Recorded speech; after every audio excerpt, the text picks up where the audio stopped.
Olá, graça e paz em nome de Jesus. Estamos no 251º dia do projeto Conheça a Sua Bíblia. Sigamos com perseverança até o final. Romanos 5. Justificação pela fé e paz com Deus. Justificados, pois, mediante a fé, temos paz com Deus por meio de nosso Senhor Jesus Cristo, pelo qual obtivemos também acesso, pela fé, a esta graça, na qual estamos firmes e nos gloriamos na esperança da glória de Deus. E não somente isto, mas também nos gloriamos nas tribulações, sabendo que a tribulação produz perseverança, a perseverança produz experiência, e a experiência produz esperança. Ora, a esperança não nos deixa decepcionados, porque o amor de Deus é derramado em nosso coração pelo Espírito Santo que nos foi dado. Porque Cristo, quando nós ainda éramos fracos, morreu a seu tempo pelos ímpios. Dificilmente alguém morreria por um justo, embora por uma pessoa boa, alguém talvez tenha coragem para morrer.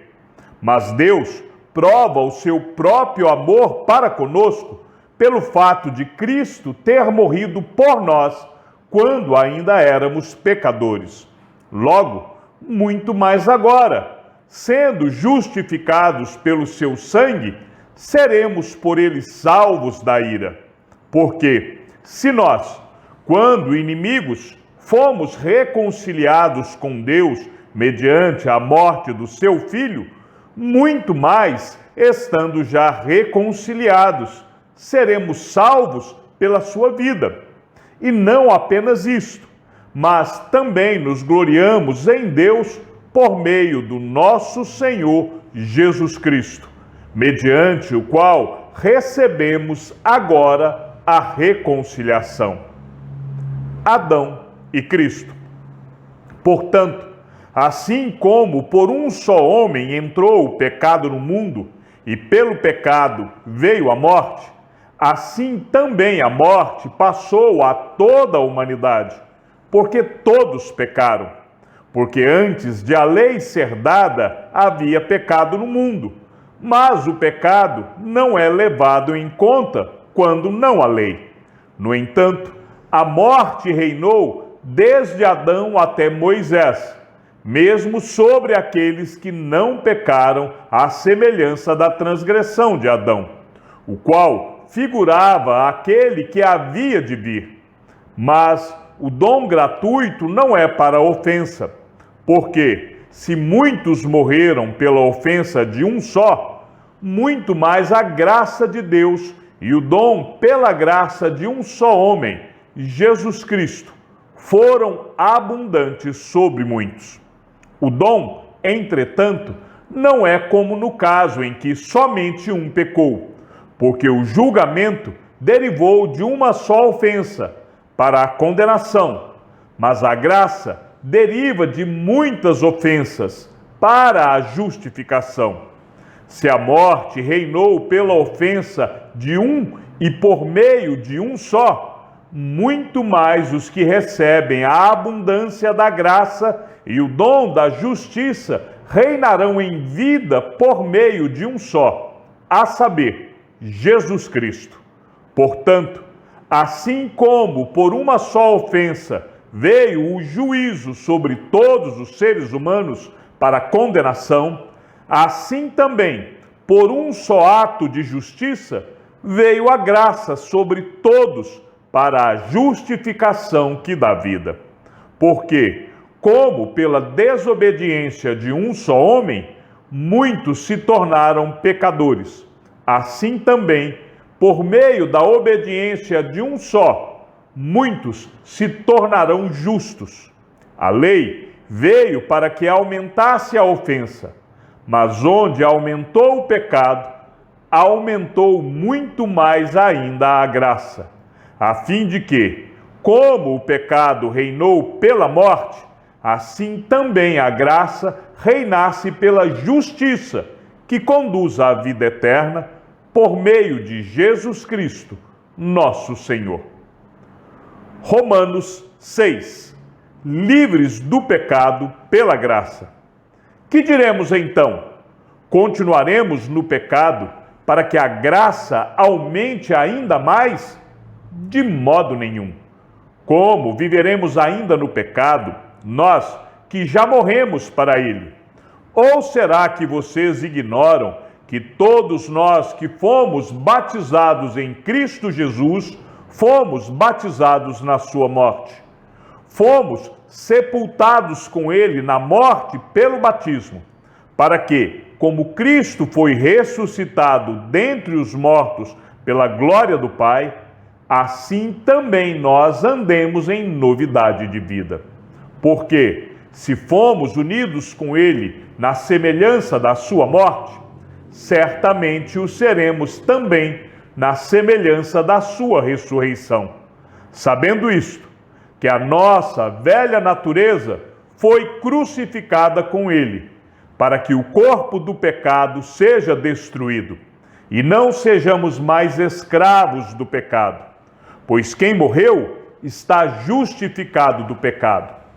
Ora, se já morremos com Cristo, cremos que também viveremos com ele. Sabemos que, havendo Cristo ressuscitado dentre os mortos, já não morre, a morte já não tem domínio sobre ele. Pois quanto a ter morrido, de uma vez para sempre morreu para o pecado. Mas, quanto a viver, vive para Deus. Assim, também vocês considerem-se mortos para o pecado, mas vivos para Deus, em Cristo Jesus. Portanto, não permitam que o pecado reine em seu corpo mortal, fazendo com que vocês obedeçam às suas paixões. Também não ofereçam os membros do corpo ao pecado, como instrumentos de injustiça, mas, como pessoas que passaram da morte para a vida, ofereçam a si mesmos a Deus e ofereçam os seus membros a Deus como instrumentos de justiça, porque o pecado não terá domínio sobre vocês, pois vocês não estão debaixo da lei, e sim da graça. Servos da justiça. E então, havemos de pecar porque não estamos debaixo da lei e sim da graça? De modo nenhum. Será que vocês não sabem que, ao se oferecerem como servos para a obediência, vocês são servos daquele a quem obedecem, seja do pecado, que leva à morte, ou da obediência, que conduz à justiça? Mas, graças a Deus que, tendo sido escravos do pecado, vocês vieram a obedecer de coração à forma de doutrina a que foram entregues. E uma vez libertados do pecado, foram feitos servos da justiça. Falo em termos humanos, por causa das limitações de vocês, assim como ofereceram os seus membros para que fossem escravos da impureza e da maldade que leva à maldade. Assim, ofereçam agora os seus membros para que sejam servos da justiça para a santificação. Porque, quando vocês eram escravos do pecado, estavam livres em relação à justiça. Naquele tempo, que frutos vocês escolheram? Somente as coisas de que agora vocês se envergonham, porque o fim delas é morte. Agora, porém, libertados do pecado, transformados em servos de Deus, o fruto que vocês escolhem é para a santificação, e o fim, neste caso, é a vida eterna, porque o salário do pecado é a morte, mas o dom gratuito de Deus é a vida eterna em Cristo Jesus, nosso Senhor. Romanos 7. Uma comparação com o casamento. Ou vocês não sabem, irmãos, pois falo aos que conhecem a lei, que a lei tem domínio sobre uma pessoa apenas enquanto ela está viva. Por exemplo, a mulher casada está ligada pela lei a seu marido enquanto ele vive. Mas se o marido morrer, ela ficará livre da lei conjugal, de modo que será considerada adúltera se, enquanto o marido estiver vivo, ela se unir com outro homem. Mas, se o marido morrer, ela estará livre da lei e não será adúltera se casar com outro homem. Assim, meus irmãos, também vocês morreram para a lei, por meio do corpo de Cristo, para que pertençam a outro, a saber, aquele que ressuscitou dentre os mortos, a fim de que frutifiquemos para Deus. Porque, quando vivíamos segundo a carne, as paixões pecaminosas despertadas pela lei operavam em nossos membros, a fim de frutificarem para a morte. Agora, porém, estamos livres da lei, pois morremos para aquilo a que estávamos sujeitos, para que sirvamos da maneira nova, segundo o Espírito, e não da maneira antiga, segundo a letra. A lei e o pecado. Que diremos então? Que a lei é pecado? De modo nenhum. Mas eu não teria conhecido o pecado a não ser por meio da lei, porque eu não teria conhecido a cobiça se a lei não tivesse dito, não cobice. Mas o pecado, aproveitando a ocasião dada pelo mandamento, despertou em mim todo tipo de cobiça, porque, sem lei, o pecado está morto. Houve um tempo em que, sem a lei, eu vivia, mas, quando veio um mandamento, o pecado reviveu e eu morri. E verifiquei que o mandamento que me havia sido dado para a vida, esse se tornou mandamento para a morte.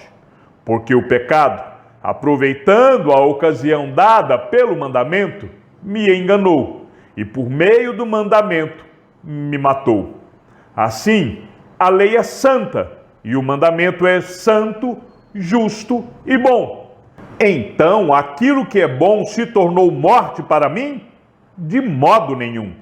Pelo contrário, o pecado, para mostrar-se como pecado, por meio de uma coisa boa, causou-me a morte, a fim de que, pelo mandamento, o pecado mostrasse toda a sua força de pecado. Porque bem sabemos que a lei é espiritual. Eu, porém, sou carnal, vendido à escravidão do pecado, porque nem mesmo compreendo o meu próprio modo de agir, pois não faço o que prefiro, e sim o que detesto. Ora, se faço o que não quero, concordo com a lei, que é boa. Neste caso, quem faz isso já não sou eu, mas o pecado que habita em mim. Porque eu sei que em mim, isto é, na minha carne, não habita bem nenhum, pois o querer o bem está em mim, mas não o realizá-lo.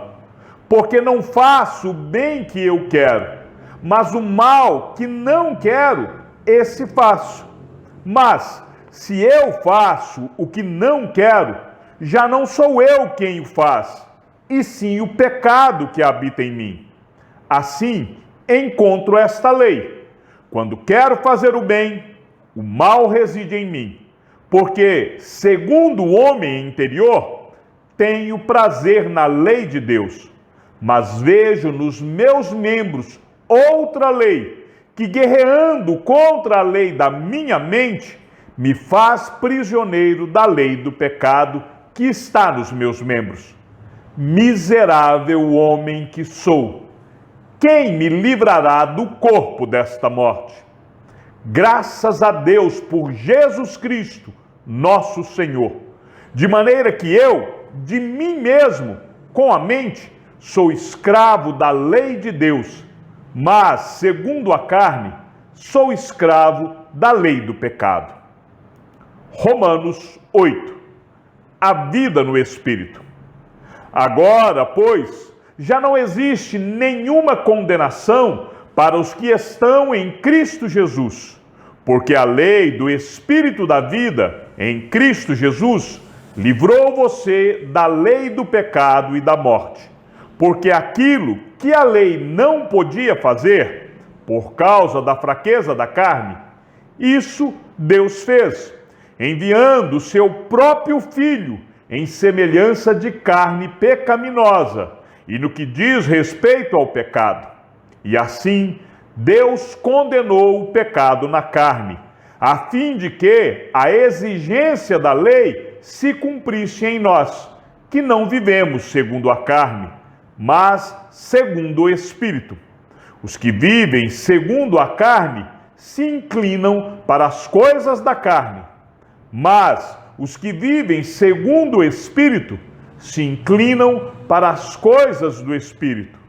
Pois a inclinação da carne é morte, mas a do Espírito é vida e paz, porque a inclinação da carne é inimizade contra Deus, pois não está sujeita à lei de Deus, nem mesmo pode estar.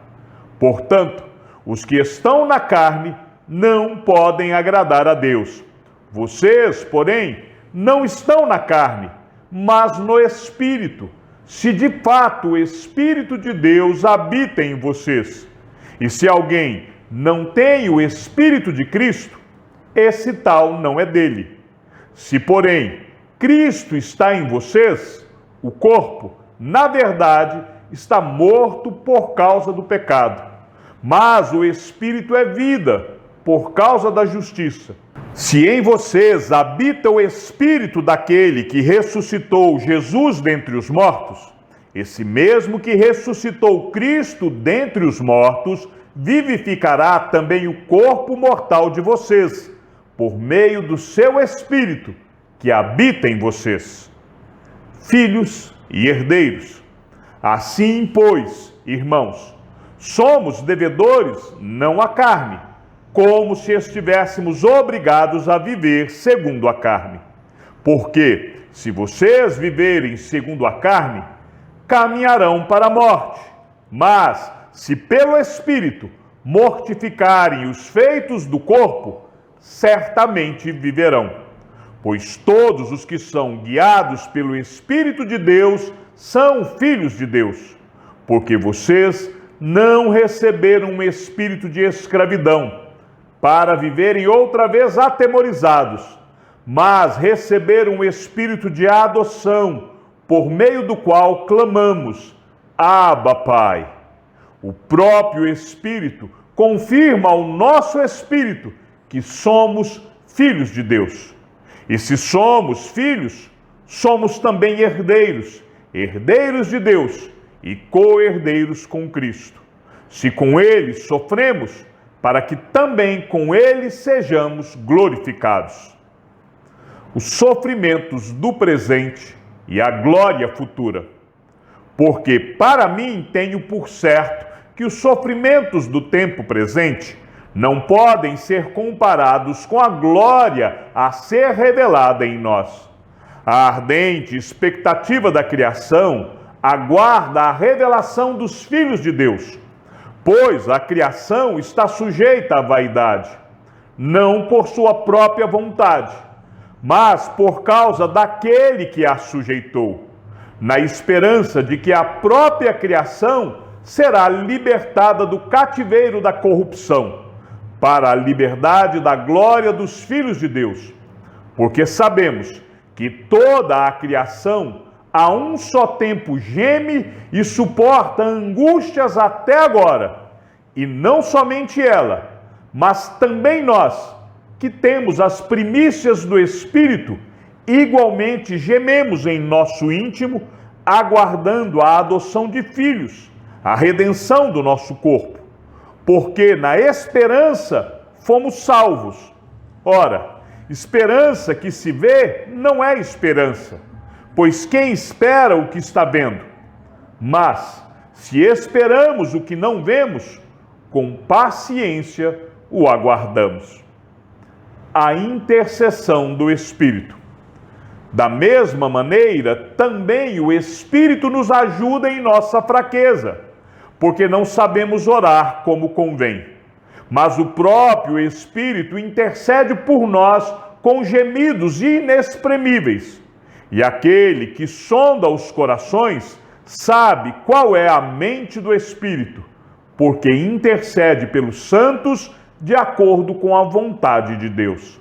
Sabemos que todas as coisas cooperam para o bem daqueles que amam a Deus, daqueles que são chamados segundo o seu propósito.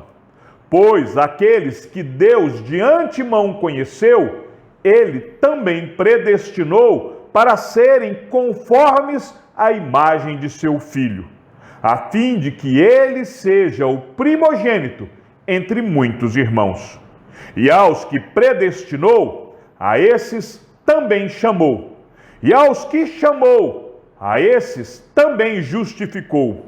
E aos que justificou, a esses também glorificou. Nada nos separa do amor de Deus. Que diremos então à vista destas coisas?